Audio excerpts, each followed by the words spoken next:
యోగ సాధకులకు, యోగాభిమానులకు అందరికీ నా హృదయపూర్వక నమస్సుమాంజలు.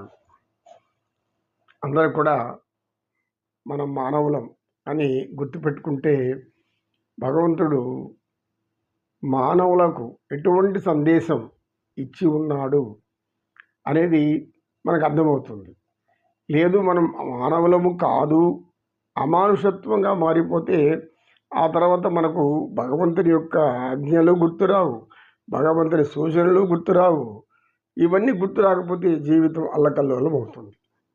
ఇక దైవ సందేశం వినాలి అంటే దైవం మీద మనసు పెట్టాలి. దైవం మీద మనసు పెట్టాలంటే కావలసింది మానవత్వం. మానవత్వం ఉన్నప్పుడు ఏముంటుంది మనలో? అన్ని సద్గుణాలే ఉంటుంది. ఎందుకు సద్గుణాలే ఉంటుంది అంటే భగవంతుడు తల్లి తండ్రి సర్వం తానైన వాడు, ఆ పరమేశ్వరుడు సర్వ సద్గుణాలు కలిగినవాడు. భగవంతుడు ఎవరికైనా భగవంతుడే. భగవంతుని యొక్క సందేశం వినాలి అని మనం అనుకున్నప్పుడు మన మనసు అటువైపు మరల్చాలి. మనకు భగవంతుని యొక్క సందేశమే వినపడకపోతే మనం ఏం చేస్తాము? ఏమి చేయలేము. అంటే జ్ఞానం అనేది రాదు. ఏమి చేయలేమంటే అర్థం ఏమి? మంచి పనులు చేయలేము, మంచిని అనుసరించలేము, మంచిని తెలుసుకోలేము, మంచిగా జీవించలేము, మంచిగా ఉండలేము, మనిషిగా అసలు ఉండలేము. ఇంకా వేరేగా ఎలా మారిపోతాం? నేను మనిషినే కదా అన్నందరూ అనుకుంటాం. కానీ అందరూ అనుకునేది అదే అయినా మనుషుల్లో జంతువులు కూడా కొన్ని చేరుకుంటాయి వచ్చి. అదేవిధంగా రాక్షసులు కూడా చేరుకుంటారు. ఇలా అవి కలిసిపోయినప్పుడు ఏమవుతుందంటే మనసు వాటికి బానిస అయిపోతుంది. వాటికి బానిస అయిపోయినప్పుడు మానవత్వం మనం మర్చిపోతాం. మానవత్వం మర్చిపోతే ఆ మనిషికి విలువ ఉండదు, ఎప్పుడు గౌరవం పొందలేడు సమాజంలో. ఎవరు కూడా అతన్ని మంచివాడు అన్నారు. భయంతో నేను మంచివాడని చెప్పండి, నన్ను భజించండి, నా భజన చెయ్యండి, నన్ను కీర్తించండి అంటే నీ భజన చేస్తా, నిన్ను కీర్తించిస్తూ ఉంటే మరి భగవంతుడిని ఎప్పుడు భజించేది? ఆయన్ని ఎప్పుడు కీర్తించేది?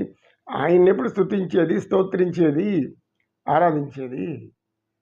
ఇది మానవునికి ఇతర మానవులకు మధ్య ఉన్నటువంటి ఒక అద్భుతమైనటువంటి సంబంధం, అవినాభావ సంబంధం.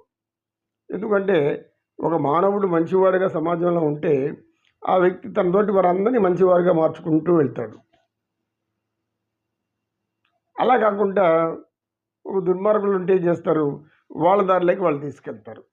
దుర్మార్గుల దారిలో వెళ్ళినప్పుడు మనం దుష్టులుగాను దుర్మార్గులుగాను మారిపోతాం. కాబట్టి సమాజంలో మనం ఎలా జీవించాలి అనేది మనకు మనం నిర్ణయించుకునేటువంటి ఒక భావకల్పన. ఈ భావకల్పన సంకల్పాల రూపంలో బయటకు వస్తుంది. సంకల్పాలు అంటే ఏంటి అని అడిగితే, సంకల్పము అనేది మనలో మనం తీసుకున్నటువంటి ఒక నిర్ణయం. ఏ నిర్ణయం? దేని విషయంలో అయినా, కుటుంబ విషయాల్లో కానీ, ఇతరుల సమాజంలో ఉండే సన్నిహితులతో కానీ, బంధుమిత్రులతో కానీ, బంధుమిత్రులు ఎవరైనా కానీ మనకుండే సంబంధ బాంధవ్యాలను ఎలా కొనసాగించాలని మనం సంకల్పించుకున్నప్పుడు అలా ప్రవర్తించగలం.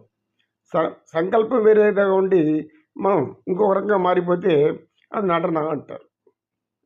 నటించడం అనేది మనకు నష్టాన్ని కలిగిస్తుంది, కష్టాన్ని తెచ్చిపెడుతుంది, బాధలు దుఃఖాలు. ఎందుకు? మనం ఒక అబద్ధం అని మారిన రోజు అందరూ మనల్ని ఎంత నీచంగా చూస్తారనేది ప్రతి మానవుడు గ్రహించాలి. మానవుడు గ్రహించవలసినది మానవత్వం గురించి అని ఎవరైతే మనసులో నిశ్చయం అనుకుంటూ ఉంటారో వాళ్ళు మాత్రమే సమాజంలో కొద్దిగా కీర్తి పొందుతూ ఉంటారు. ఆ కీర్తి అనేది వాళ్ళ తరతరాల మీద ఆధారపడి ఉంటుంది. తరతరాల మీద ఆ ప్రభావం ఉంటుంది. నమో కృష్ణ, నమో కృష్ణ. కృష్ణం వందే జగద్గురు. సేనాయ విద్మహే షడాననాయ ధీమహి తన్నో స్కందః ప్రచోదయాత్.